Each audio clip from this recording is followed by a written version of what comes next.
महात्मा उपासक डॉक्टर सोहनराज तातेड़ पुनरुत्थान और आत्मविज्ञान के बाद अब ला रहे हैं सनातन सत्य, जैसी दृष्टि वैसी सृष्टि, कुदरत, कुदरती रचना एवं कुदरत के कानून से शाश्वत सुख की प्राप्ति। लॉगिन करें www.drsohanrajtated.com, YouTube channel doctor Sohanraj Tated, play store से डाउनलोड करें mobile app doctor Sohanraj Tated. ओम शांति प्रभो, जय शांति प्रभो, पार्श्वनाथ वीर प्रभो। ओम शांति प्रभो, जय शांति प्रभो, पार्श्वनाथ वीर प्रभो।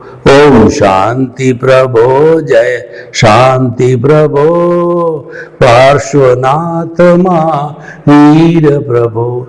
हे मेरे भीतर विराजमान शुद्ध आत्मा भगवान, मुझे ऐसी शक्ति दो, जागृति दो कि मेरे मन में किसी के प्रति बुरे भाव नहीं आवे, मेरे द्वारा किसी को दुख न हो, मैं किसी के प्रति किसी के प्रति प्रतिष्ठा ओपिनियन और अभिप्राय नहीं दूं और मैं किसी को दोषी नहीं देखूं। मेरा राग द्वेष हर क्षण बढ़ता रहे, मेरा संभाव बढ़ता रहे, हर जन्म में मेरे को जो मोक्ष के लायक और सहायक कर्म मिले और हर जन्म में मेरे को ज्ञानी पुरुष मिले और उसके साथ साथ में सद्गुरु मिले। ऐसी कृपा करो, शक्ति दो, जागृति दो। भाई और बहनों, मातृशक्ति को नमन। आज का हमारा बहुत सुंदर विषय है कि प्रतिष्ठित आत्मा क्या है। यह प्रतिष्ठित आत्मा आगमों में प्राय नहीं मिलती है और ये दादा भगवान की नई खोज है। वैसे आत्मा के कुल 23 नाम जो हमारे ग्रंथों में दिए गए हैं और आत्मा चेतन तत्व होता है। असंख्य चेतनामय परमाणुओं के पिंड को आत्मा कहते हैं। यह जो प्रजनन करती है, ग्रोथ करती है, फीलिंग करती है, सुख दुख की अनुभूति होती है, इसमें संवेदना होती है। ऐसे 9 तरह के कैरेक्टरिस्टिक हमारे आगमों में बताया गया, जिसको विज्ञान ने कॉन्शियसनेस के नाम पर स्वीकार किया है, यानी कि ये कैरेक्टरिस्टिक विज्ञान सम्मत भी है। यह चेतन है और जड़ का विषय अलग है। जड़ और चेतन दोनों से मिलकर के ये संसार चलता है।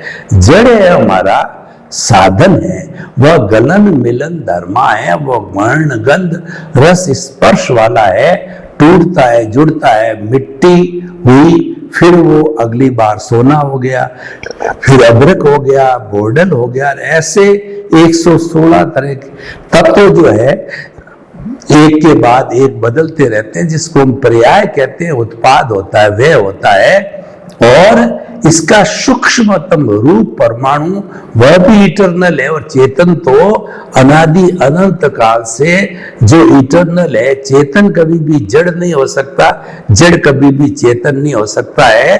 और दोनों में जो मेन भेद है चेतना का, एक में चेतना है, दूसरे में चेतना नहीं है, तो फिर उसमें हिंसा हिंसा की कोई बात ही नहीं होती है।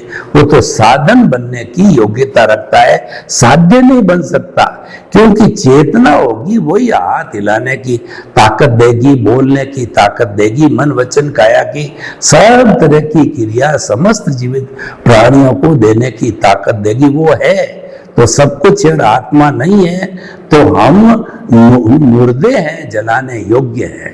तो भाइयों बहनों, हम बताना चाहते हैं कि प्रतिष्ठित आत्मा क्या है। देखिए, मूल स्वरूप की आत्मा जो अज्ञानता रहित है, जो मुक्ति में रहती है, अशरीरी होती है, वो तो मूल द्रव्य आत्मा होती है। और वही मूल द्रव्य आत्मा हमारे भीतर है, लेकिन अज्ञानता रूपी बादलों के कारण, पर्दों के कारण वो ढकी हुई है, प्रकट नहीं होती है। जब प्रकट होकर के आत्मा शुद्ध हो जाती है तो फिर वो जड़ के साथ में नहीं रहती है, शरीर रूपी जड़ को छोड़ करके वह सिद्ध बुद्ध और मुक्त बन जाती है। तो अब सवाल हो गया कि एक तरफ तो मूल आत्मा अक्रिया है, उसकी केवल हाजिरी है, वो हाजिरी देने के अतिरिक्त कुछ भी नहीं करती है, और हाजिरी नहीं है तो ये मुर्दा है। उसकी हाजिरी बिना इसको कैसे बुलाएंगे, कैसे बात कराएंगे, कैसे चीत कराएंगे, कुछ भी नहीं होगा। तो हमारी अक्रिया मूल आत्मा द्रव्य आत्मा की हाजिरी हो गई एक। अब रहा सवाल कि जब वो हाजिरी है और ये जो शरीर है, हमारे इस शरीर के अंदर 3 कंपोनेंट्स मेन है। मूल आत्मा उसकी हाजिरी मस्ट है, उसके बिना कुछ हो नहीं सकता, इसीलिए हमने उनको विराजमान कर दिया। और उसके बाद में ये जो शरीर हमको दिखाई देता है, मन वचन काया रूपी शरीर पिछले जन्म के कर्मों के भुगतान के लिए मिला है। हिसाब का कोई माध्यम चाहिए, तो ये हिसाब का माध्यम है, कोई लेना है, कोई देना है, या कोई पुण्य है, पाप है, कोई सेवा देगा, कोई सेवा लेगा। ये सारा हिसाब जो है, ये हिसाब हमारे इस शरीर के द्वारा होता है। तो ये शरीर का काम होता है, और शरीर का मात्र जो है वह शरीर का काम यही है कि जो है ये भुगतान हुआ और ये चला जाएगा, इसको जला दिया जाएगा। तो भाइयों बहनों, हम आपको बताना चाहते हैं कि ये सारा जो है जड़ पदार्थ तो अलग हो गया और हमारा चेतन पदार्थ हो गया, फिर ये दोनों जुड़े कैसे? मुख्य बात पे मैं आता हूं। एक तरफ तो हमारा चेतन तत्व है, दूसरी तरफ हमारा जड़ तत्व है, दोनों के अलग अलग डिफाइंड वर्क है। तो दोनों जुड़े कैसे? ये दोनों जुड़े मिश्र चेतन से, जो कि न तो चेतन है न जड़ है, मिश्र चेतन है, वो फेविकॉल है। और ये मिश्र चेतन ही प्रतिष्ठित आत्मा है। हमारा जितना एग्जीक्यूटिव बॉडी होती है काम करने वाली, देखिए राष्ट्रपति होता है सरकार में, वो तो सिर्फ एक जो है साइनिंग अथॉरिटी होती है।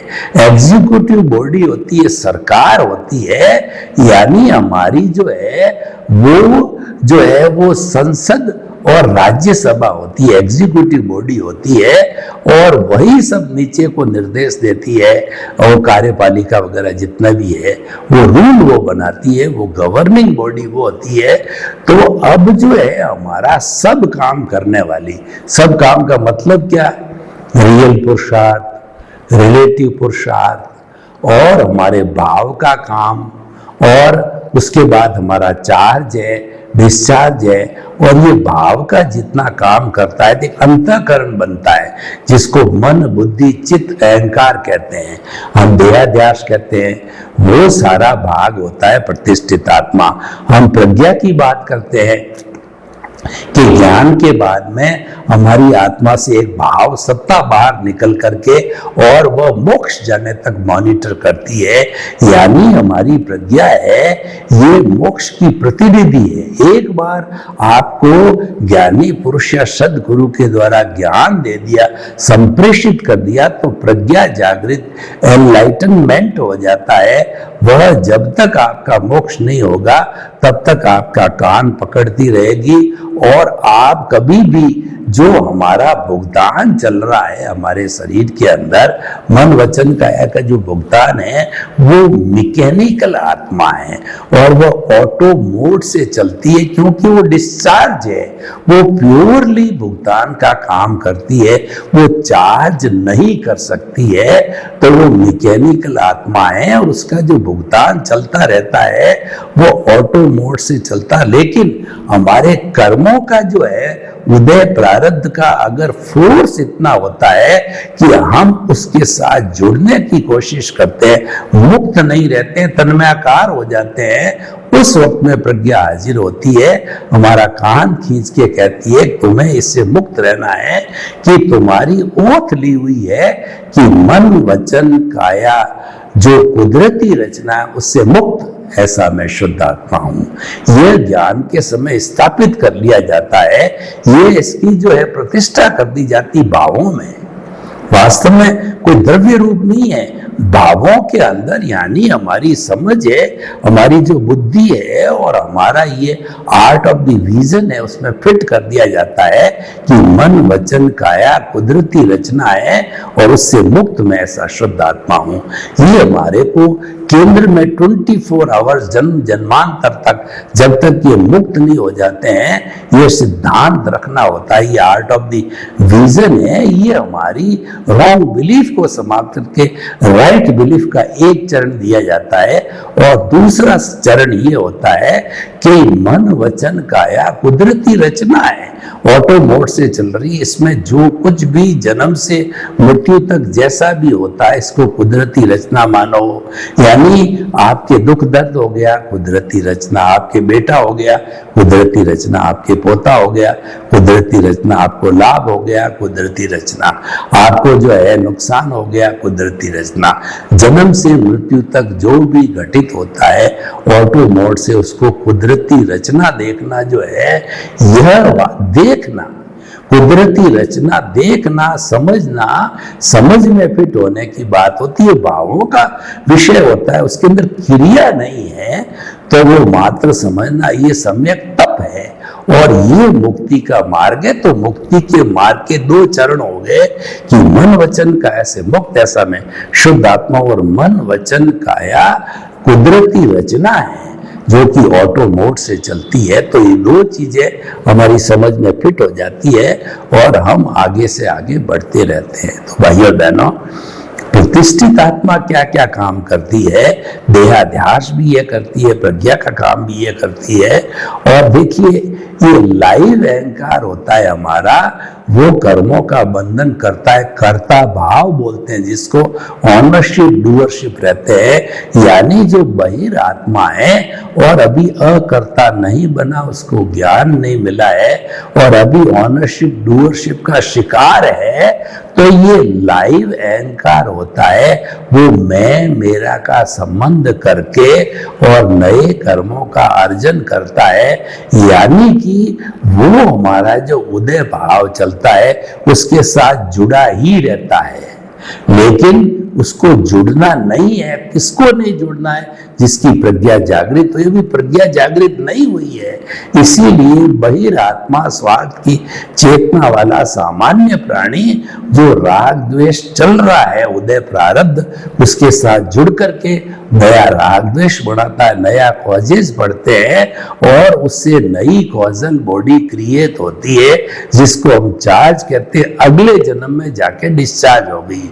पिछले जन्म में जो चार्ज करके आए वो हमारा डिस्चार्ज चल रहा है, वो ऑटो मोड से। इस जन्म के अंदर हमने चार्ज किया, वो अगले जन्म में जाकर के ऑटो मोड से डिस्चार्ज होता है। डिस्चार्ज हमेशा ऑटो मोड से चलती। किसी भी हम जो है मोबाइल की बैटरी को चार्ज करते हैं, उसमें तो चार्जर लगा होता है, बिजली चाहिए, मोबाइल चाहिए, पिन चाहिए। जब मिली होती है तो उसकी परसेंटेज बढ़ती हुई दिखिए, पूरी एक्टिविटी चलती है।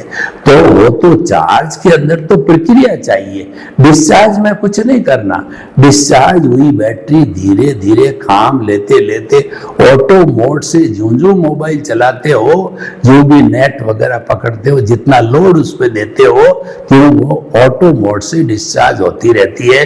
तो पिछले जन्म की मन वचन काया की बैटरियां कहिए, स्क्रिप्ट कहिए और फिल्म कहिए जो हम बना के लेके आए हैं, यानी हमारे भाव कर्म है, वो इस जन्म में द्रव्य कर्म के रूप में जो है वो भुगतिए जाते हैं। क्योंकि भाव कर्म होता है वो तो हमारी प्रोसेसिंग फैक्ट्री है, और उदय कर्म है वो हमारे द्रव्य कर्म है, वो डिस्चार्ज की, वो भुगतने की चीज है। दोनों अलग अलग है, एक तो क्रिएशन, एक तो सृजन है और दूसरा विसर्जन है। दोनों की क्वालिटी अलग अलग होती है। भाव कर्म के द्वारा सृजन होता है, चार्जिंग होती है और आयुष्य तक वो चार्ज होता रहता है। और जब हमारा दूसरा जन्म होता है और नया शरीर मिलता है तो उसको कुछ काम मिलना चाहिए। तो वो काम जो है, पिछले जन्म का जो चार्ज है, वही उदय प्रारब्ध के अधीन वही जो है वो हमारे वो डिस्चार्ज के रूप में चलता रहता।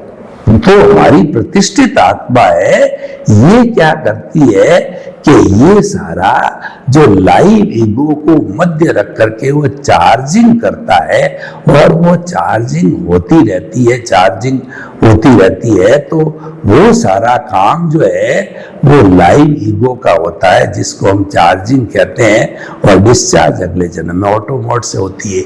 एक तो काम ये हो गया।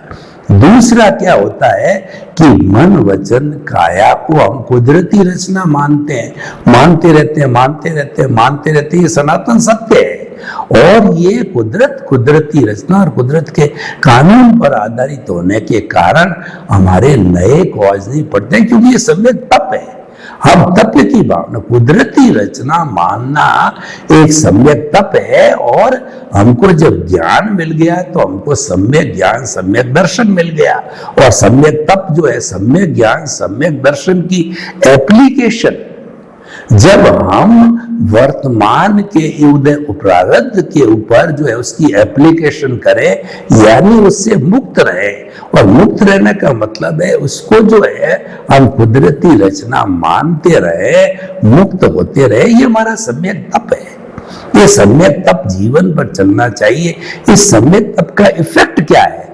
ये जो ही सम्यक तत्व स्टार्ट होता है, क्यों ही हमारी अज्ञानता कॉजल बॉडी लिंग शरीर है जिसके अंदर कर्मों का पुलिंदा भरा हुआ रहता है, वो शिथिल होकर के, उसमें से टर्बुलेंस होकर के, और वो सारा जो है कर्म है वह शिथिल होकर के जड़ते रहते हैं, जिसको निर्जरा कहते हैं।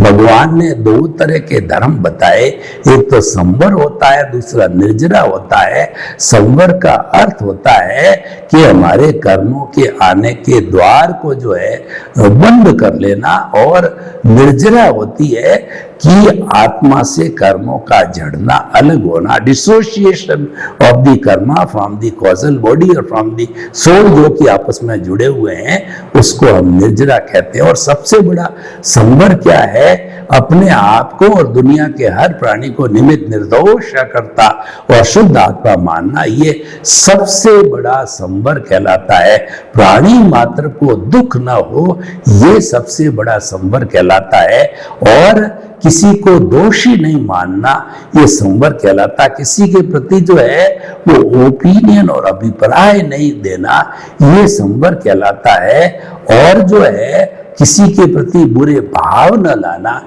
ये संवर कहलाता है। ये संवर की साधना होने से कॉजल बॉडी गिरती रहती है। यानी ज्यों-ज्यों मन वचन काया की प्रवृत्ति को आपने कुदरती रचना माना, तो आपकी कॉजल बॉडी घिसती जाएगी, एक जन्म में, दो जन्म में, तीन जन्म में। और नए कर्म, नए भाव नहीं बढ़ रहे, नई कॉजल बॉडी नहीं हो रही है, नई चार्जिंग नहीं होती, तो पुराना हमारा डिस्चार्ज जो जन्म जन्मांतर का बर्फ की सीला की तरह पड़ा है, वो पिघल करके और सारा पानी हो जाएगा, यानी कॉजल बॉडी जीरो हो जाएगी। फिर ये आत्मा, अगर उसमें एक भी जो है जड़ का परमाणु, मैटर का परमाणु नहीं है, तो वह जो है वो स्वभाव वाली हो जाती है, मूल स्वरूप वाली हो जाती है, और वह शरीर में टिक नहीं सकती है, वो तो सिद्ध बुद्ध और मुक्त बन जाती है।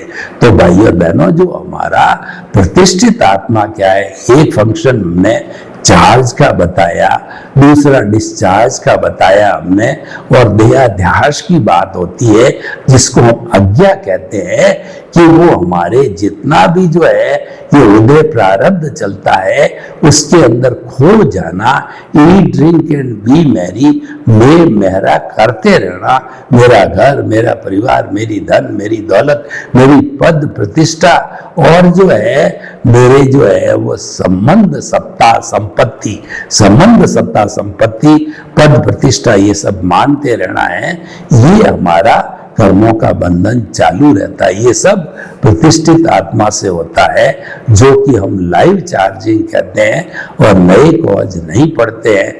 इसका मतलब ये शुद्ध भाव है, यानी कि जो हमारा आत्मचिंतन का भाव है, जो हमारा कुदरती रचना मानने वाला भाव है, हमारा वेद विज्ञान ज्ञाता दृष्टा बनना, जुदापन की जागृति करना, ये जो भाव है, ये सारे भाव है हमारे जो है कॉज नहीं पढ़ने के भाव होते हैं, और इससे हमारे जो भाव बनते हैं वो शुद्ध भाव होते हैं, सारे जो हमारी आत्मा के अकाउंट में रहते हैं। यानी कि जब हम चेतना के अकाउंट से जुड़े हुए रहते हैं तो हमारे नए भाव नहीं पड़ते हैं, और जब हम जड़ का अकाउंट हमारा जो उदय और प्रारब्ध चल रहा है उसके साथ तन्मयाकार हो जाते हैं, उससे जुड़ जाते हैं, तो हमारे नए कर्मों का जो लाइव अहंकार है वह जो चार्जिंग होती रहती है। अब देखिए ये चार्जिंग कैसे होती है हमारी प्रतिष्ठित आत्मा में, तो देखिए इस प्रतिष्ठित आत्मा में एक अंतःकरण होता है जो मन, बुद्धि, चित्त और अहंकार कहलाता है। तो देखिए हमारे जो है मन में कोई भी विचार आया तो वह विचार तो मूल रूप में तो डिस्चार्ज है, लेकिन उस डिस्चार्ज आना का जो हमको मन है वो पैम्पलेट निकालता है कि इस तरीके का विचार आया है।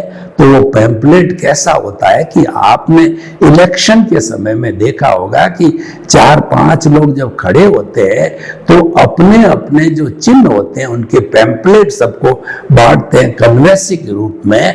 तो वह पैम्पलेट है वो मन निकालता है और बुद्धि को दे देती है। बुद्धि एक जज का काम करती है, लेकिन वो निर्णय नहीं ले पा रही है इन पैम्पलेट्स का क्या करूं। तब जो है वो मन के बाद बुद्धि और फिर मालिक होता है चित्त, हमारे इस ग्रॉस बॉडी का, उसको देती। चित्त एक कैमरा है, सीसीटीवी कैमरा है, वो विजुअलाइज करता है, वो फोटो खींच देता है। तो वो फोटो खींच करके और जैसे हमारे राग द्वेष के भाव आए थे अलग अलग तरीके, उन भावों को जो है प्रेसिडेंट होता है वो हमारा अहंकार होता है, उसको दे देते हैं। तो वो 4-5 जो पैम्पलेट थे उन एक पैम्पलेट के ऊपर वो राष्ट्रपति कहिए या लाइव अहंकार कहिए वो छाप मार देता है।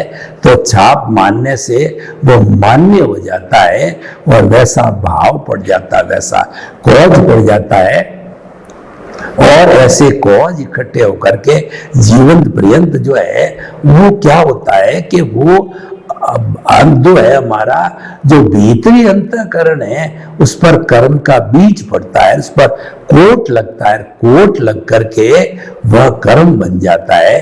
वो भीतरी अंतःकरण होता है, वो भाव कहलाता है। जितना कोट लगा हुआ हमारा विचार होता है वो भाव कहलाता है, और वो जो भाव लगा हुआ कोट है वह कोटेड कर्म कहलाता है।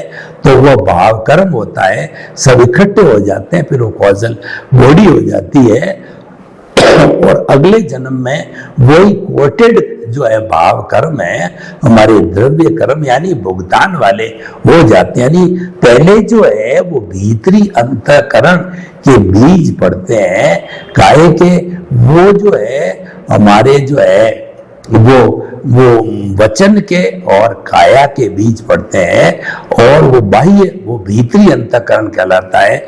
और जब इंसान मर जाता है तो भीतरी अंतःकरण वो बाह्य अंतःकरण करके उदय प्रारब्ध के अंतर आ जाता है। यानी जो बीज पड़ा था हमारे, जो कहना चाहिए हमारे जो विचारों का और शरीर का, वो बीज फिर ये भुगतान हो जाता है, कोट लगा हुआ। तो ये सारा कार्य है वो प्रतिष्ठित आत्मा का होता है। तो प्रतिष्ठित आत्मा ये सारे कार्य करती है, यानी अज्ञा का काम, प्रज्ञा का काम, और हमारे भावों को चार्ज करने का काम, डिस्चार्ज करने का काम, नए भाव बनाने का काम, ये सारा करते हो। नए भाव जो बनते हैं उसका आधार होता है पिछले जन्म का हमारा ज्ञान दर्शन है, उसका डेवलपमेंट, इस जन्म का ज्ञान दर्शन का डेवलपमेंट, और जो है हमारे संजोग कैसे है, जो हमको संजोग जो कुदरत देती है, इंटरेस्ट कैसा है हमारा, ये सारी चीजें मिलकर के और फिर भाव पड़ते हैं, यानी फिर वो कर्म का बीज बनता है, कोट होता है, भाव पड़ते ही कर्म बन जाता है। तो इसकी सारी इतनी प्रक्रिया है वो सारा प्रतिष्ठित आत्मा करती है। तो उसके अंदर मूल आत्मा का कोई रोल नहीं है। और जो शरीर एनकाउंटर कब होता है, जब उस प्रतिष्ठित आत्मा के द्वारा डाले हुए भाव नेक्स्ट बर्थ में भोगने की बात आती है, जब ये शरीर की बात आती है। हर जन्म में नया शरीर मिलता है, इसीलिए जो भाव कर्म तो पीछे वाले होते हैं, लेकिन द्रव्य कर्म जो है उसमें से घाती अघाती दो विभाग बन जाते हैं। घाती कर्म तो आत्मा की घात करते हैं, वो कैरी फॉरवर्ड होते हैं, और अघाती कर्म पिछले जन्म में भोग लिए, और इस जन्म के जो है, जो हमको नया जो शरीर मिला वो अलग तरह का होता है, तो उसका डिस्चार्ज होता है। वो डिस्चार्ज मात्र अघाती कर्म है, और जो हमारे घाती कर्म है वो कैरी फॉरवर्ड होते रहते हैं, ज्ञानावर्णीय, दर्शनावर्णीय, मोहनीय और अंतराय कर्म। और जब हम अकर्ता बन जाते हैं तो मोहनीय कर्म डाइल्यूट हो जाता है, और उसके साथ साथ के अंदर भी हमारा ज्ञानावर्णीय, सम्यक ज्ञान से ज्ञानावर्णीय, सम्यक दर्शन से दर्शनावर्णीय, अकर्ता से मोहनीय, ये डाइल्यूट होकर के, और फिर जब ये तीनों ही पूरे खत्म हो जाते हैं, क्षपक श्रेणी होती है, तब इन तीनों के साथ जो चौथा अंतराय धीरे धीरे वो टूटने लगता है। फिर वीतराग बनता है, फिर केवली बनता है, और केवली बनते ही ये ज्ञानावर्णीय, दर्शनावर्णीय, मोहनीय, अंतराय सब टूट जाते हैं। और टूट करके फिर जो उसके बाद में घाती कर्म टूट गए, तो फिर आत्मा ज्यादा दिन शरीर के अंदर नहीं रहती है। वो जो आयुष्य वगैरह जितने भी शुभ कर्म शरीर से जुड़े हुए रहते हैं, कि वो आयुष्य बाकी होता है, तो वो इरियापति कहलाते हैं कि शरीर से जुड़े हुए शुभ कर्म जो है, जैसे कि हमारा नाम कर्म है, आयुष्य तो है ही है, नाम कर्म, गोत्र कर्म, जो वेदनीय कर्म, वेदना होती नहीं है जो तीर्थंकर या केवली लोगों के, तो ये नाम और गोत्र कर्म होते हैं, एक शुभ होते हैं। एक समय के अंदर बंदा दूसरे समय भोगा और तीसरे समय में वो झड़ जाता है। इस तरीके से आत्मा सिद्ध, बुद्ध और मुक्त बन जाती है। सर्वे भवन्तु सुखिनः, सर्वे सन्तु निरामया, लोक के सब जीवों को सुख मिले, शांति मिले, आनंद मिले, प्रेम मिले, सौहार्द मिले, और सभी हम जो है अपने अच्छे भावों के साथ मुक्ति को प्राप्त हो। आपके प्रति महात्मा उपासक डॉक्टर सोहनराज तातेड़ पुनरुत्थान और आत्मविज्ञान के बाद अब ला रहे हैं सनातन सत्य, जैसी दृष्टि वैसी सृष्टि, कुदरत, कुदरती रचना एवं कुदरत के कानून से शाश्वत सुख की प्राप्ति। लॉग इन करें www.drsohanrajtated.com, YouTube channel doctor Sohanraj Tated, play store से डाउनलोड करें mobile app doctor Sohanraj Tated.